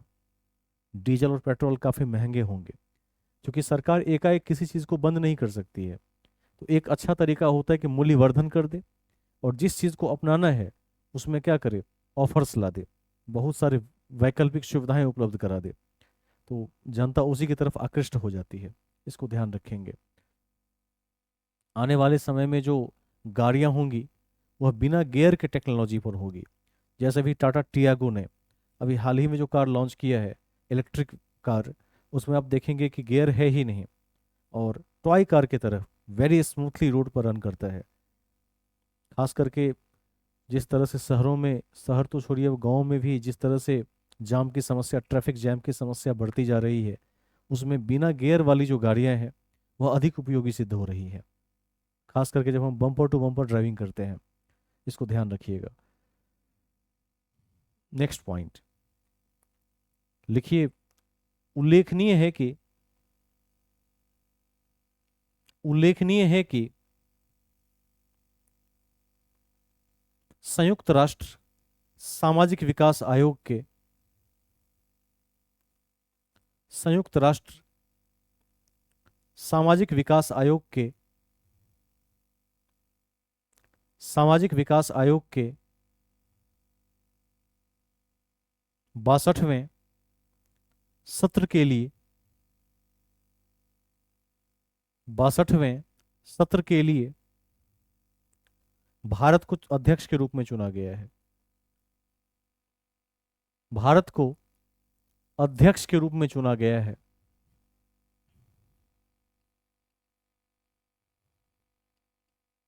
भारत को अध्यक्ष के रूप में चुना गया है।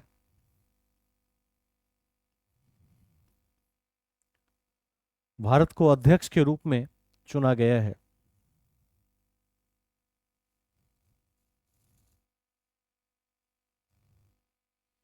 ब्रैकेट में लिख दीजिए रुचिरा कंबोज।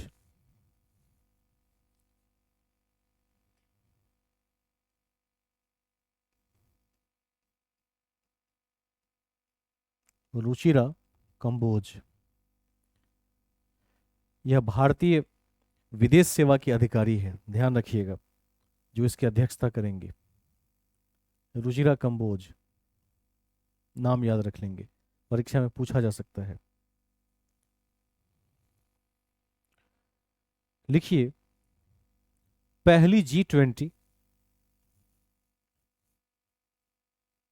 पहली G20 अंतर्राष्ट्रीय, पहली G20 अंतर्राष्ट्रीय वित्तीय वास्तुकला, वित्तीय वास्तुकला के बैठक का मेजबान, के बैठक का मेजबान, होस्ट इंग्लिश में, मेजबान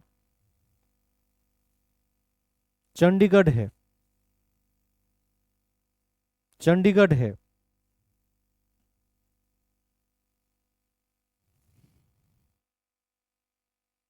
ठीक है, नोट में लिख दीजिए। लिखिए, भारत ने 1 दिसंबर 2022 को, भारत ने 1 दिसंबर 2022 को एक वर्ष के लिए, एक वर्ष के लिए G20 की अध्यक्षता ग्रहण की थी। एक वर्ष के लिए G20 की अध्यक्षता ग्रहण की थी। G20 की अध्यक्षता ग्रहण की थी।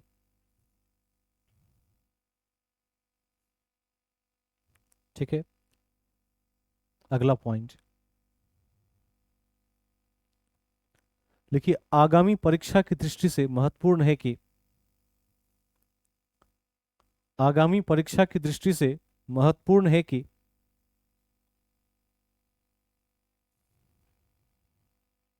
महत्वपूर्ण है कि 2027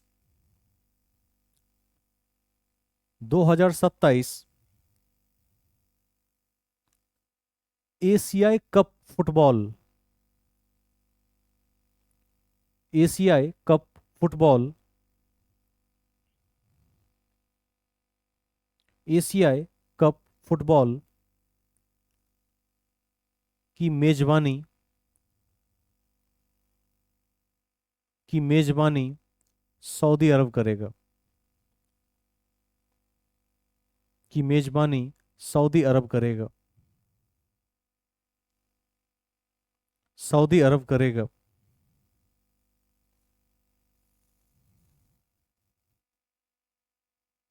नेक्स्ट पॉइंट,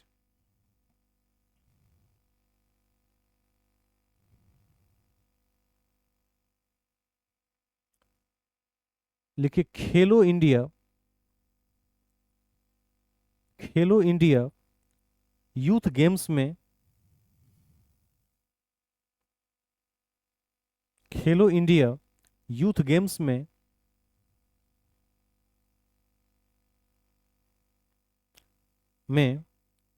महाराष्ट्र प्रथम स्थान पर रहा है। महाराष्ट्र प्रथम स्थान पर रहा है। महाराष्ट्र प्रथम स्थान पर रहा है।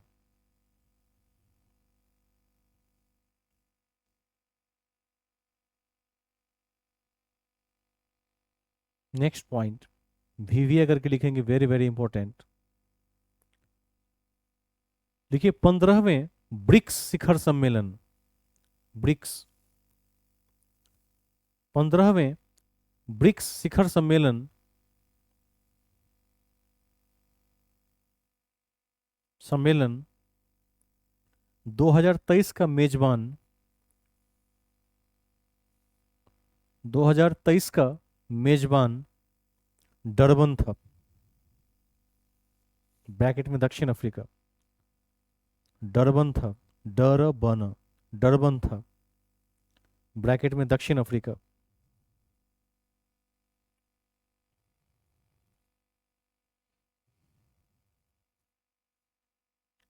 अगला बिंदु लिखिए।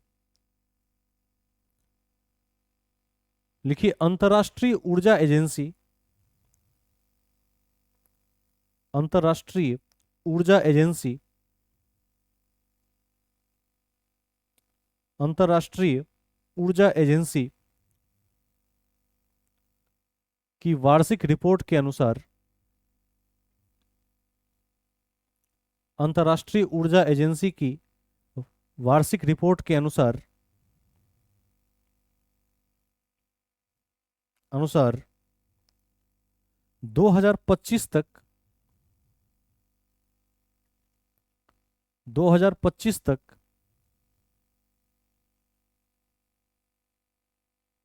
दुनिया की आधी बिजली का उपयोग उपभोग,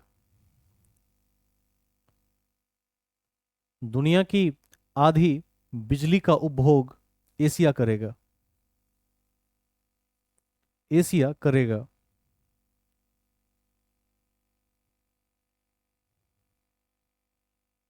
एशिया करेगा।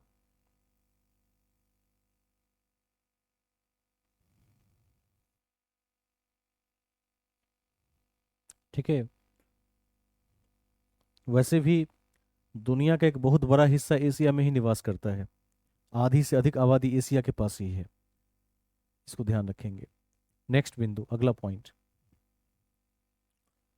लिखिए bio Asia, bio Asia 2023, bio Asia 2023 शिखर सम्मेलन का आयोजन तेलंगाना में हुआ था। बायो एशिया 2023, याद रखिएगा इस पॉइंट को, जैविक से जुड़ा हुआ है तो महत्वपूर्ण होगा। बायो एशिया 2023 शिखर सम्मेलन का आयोजन तेलंगाना में हुआ था।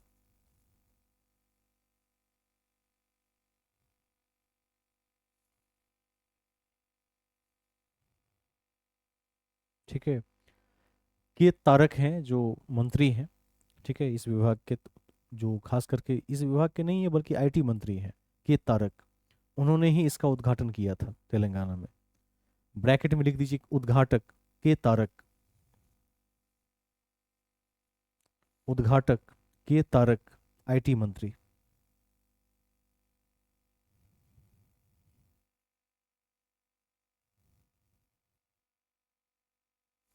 अभी हाल ही में एक प्रसिद्ध राज राजनेता की मृत्यु हुई है, क्या नाम है उनका? हाल ही में हुई है, डॉक्टर मनमोहन सिंह। तो इनके विषय में एक बिंदु लिखिए जो अति महत्वपूर्ण है। लिखिए वीवीए है कि, वेरी वेरी इंपॉर्टेंट है कि डॉक्टर, दोबारा बताइए। है तो फरवरी 23 का, तो जो पुरस्कार मैं लिखा रहा हूं वो तो जीवित में ही मिला था, लेकिन निधन हाल में हुआ है। तो इस तथ्य को और महत्ता के साथ ध्यान रख लेंगे, क्योंकि कोई ऐसे व्यक्तित्व जिनका निधन हुआ हो और हाल ही में कोई बड़ा पुरस्कार उन्हें मिला हो, तो वह आने वाली परीक्षा के दृष्टिकोण से और अधिक महत्वपूर्ण हो जाता है। तो लिखिए वेरी वेरी इंपॉर्टेंट है कि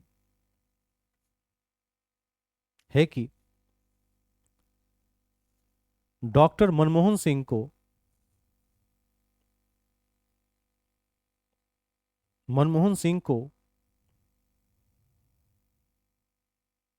मनमोहन सिंह को लंदन में, लंदन में India UK achievers honours, London में इंडिया यूके अचीवर्स ऑनर्स के द्वारा के द्वारा लाइफ टाइम अचीवमेंट अवार्ड से सम्मानित किया गया था। लाइफ टाइम अचीवमेंट अवार्ड से सम्मानित किया गया था।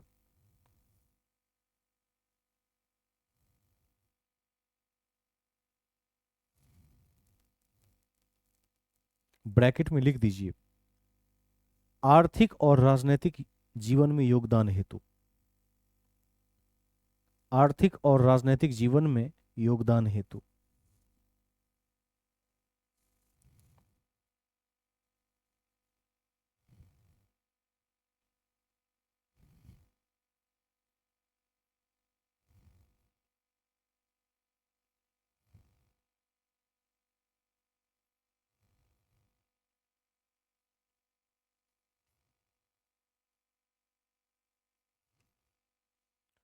एक मेला है एकुशे बोई मेला, यह किस चीज से जुड़ा हुआ है? एकुशे बोई, लिख लीजिए। देखिए, हाल ही में चलने वाला एक माह से अधिक, एक माह से अधिक तक, ब्रैकेट में लिखिएगा इसको, हाल ही में चलने वाला, ब्रैकेट में एक माह से अधिक तक, ब्रैकेट बंद,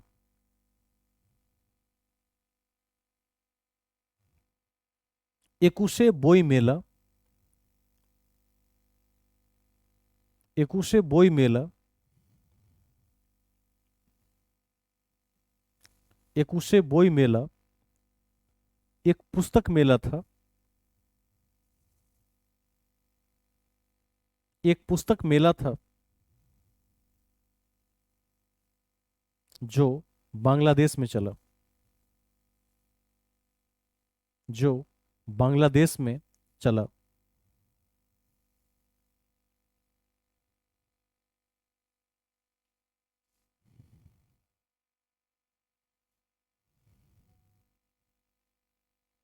ठीक है, नेक्स्ट पॉइंट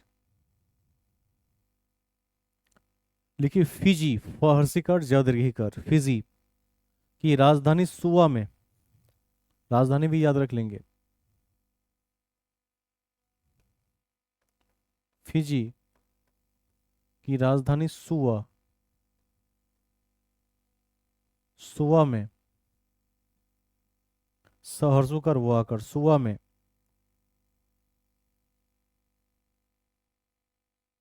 सरदार वल्लभ भाई पटेल की, सरदार वल्लभ भाई पटेल की, सरदार वल्लभ भाई पटेल की प्रतिमा का अनावरण,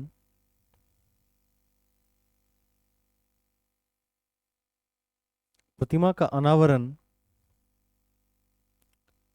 विदेश मंत्री एस जयशंकर ने किया, विदेश मंत्री एस जयशंकर ने किया।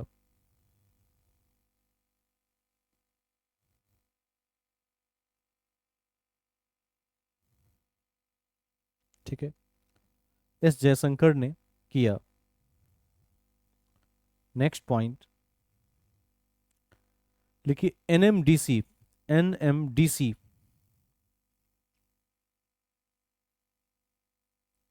ब्रैकेट में हैदराबाद की नवरत्न खनन कंपनी, हैदराबाद की नवरत्न खनन कंपनी ने, नवरत्न खनन कंपनी ने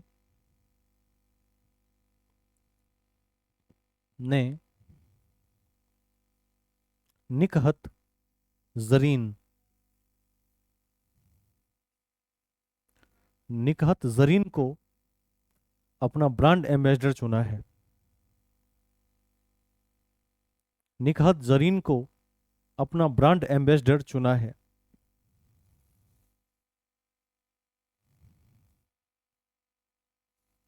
ठीक है, याद रख लीजिएगा कि ये ओलंपिक में स्वर्ण पदक विजेता है निकहत।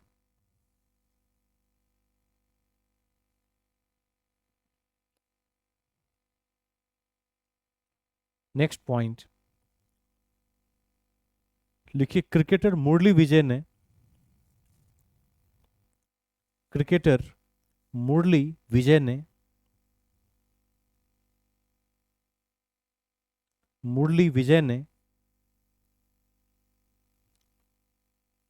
क्रिकेट के सभी प्रारूपों से संन्यास ले लिया है।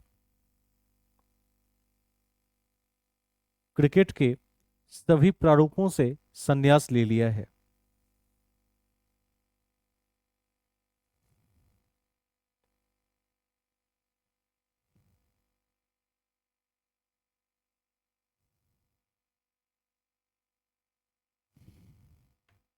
ठीक है,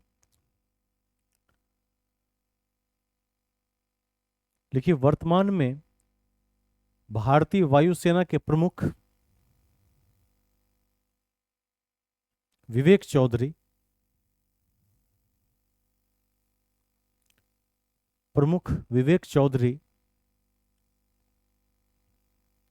जबकि उप प्रमुख एपी सिंह हैं।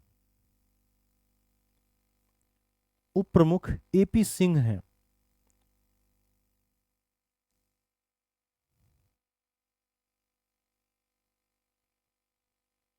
एक आध और बिंदु लिख लीजिए।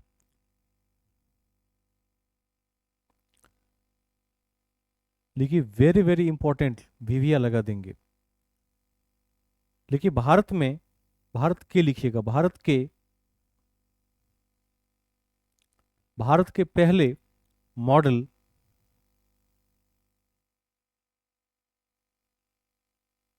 पहले मॉडल G20 शिखर सम्मेलन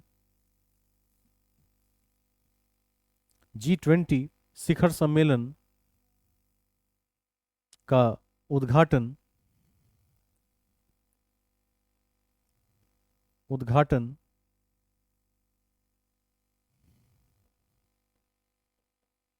अमिताभ कांत ने किया। अमिताभ कांत ने किया।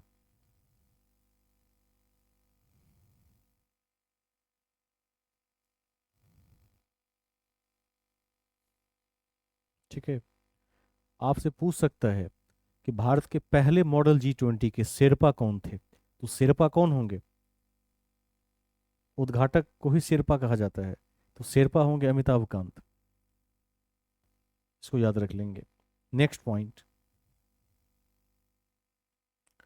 लिखिए, अफ्रीकी देश गिनी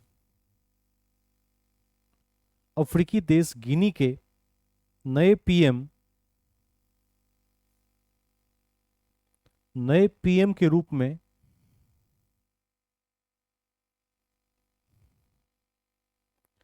अफ्रीकी देश गिनी के नए प्राइम मिनिस्टर के रूप में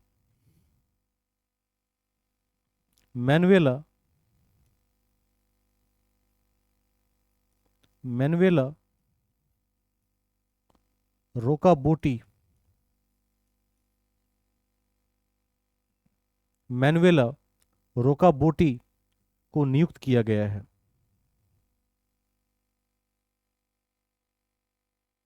नियुक्त किया गया है।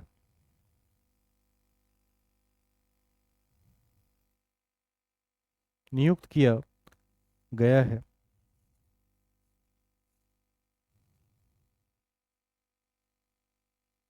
आज का लास्ट पॉइंट लिख लीजिए। लिखिए, दिल्ली में राष्ट्रीय महिला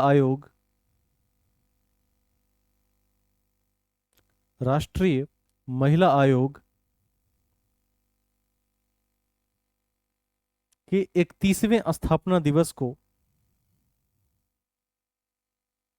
31वें स्थापना दिवस को 31वें स्थापना दिवस को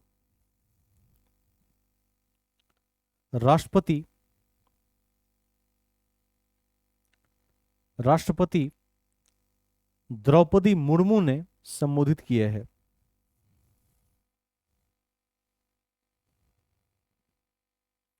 संबोधित किया है।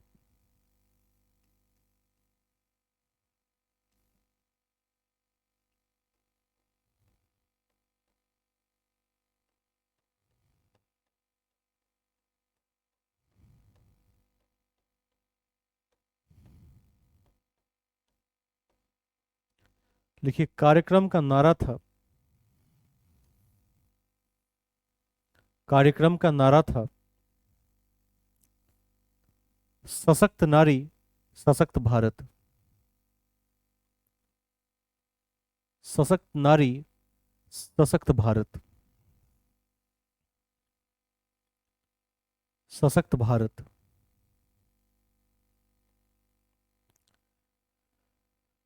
आज के लिए इतना ही। इन्हीं शब्दों के साथ मैं आज की कक्षा की समाप्ति की घोषणा करता हूँ। कल हम लोग फिर संध्या में 7:15 से कक्षा की शुरुआत करेंगे और अभी आपकी कक्षा नियमित रूप से चलती रहेगी। कल हम इतिहास के खंड में 6ठी सदी ईसा पूर्व के क्रांति के काल में धर्म को देखेंगे, जिसमें बौद्ध और जैन मुख्य तथ्यों में शामिल होंगे। और साथ ही जीएस में हम फरवरी 2023 में चल रहे हैं, करंट में चल रहे हैं, तो करंट में हम फरवरी 2023 के अगले बिंदुओं को आगे बढ़ाने का प्रयास करेंगे।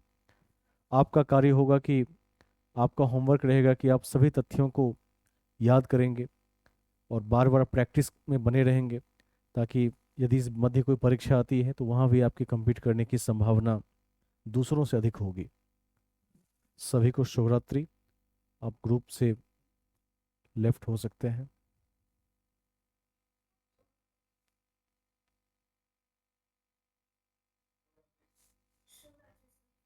सभी को शुभ रात्रि।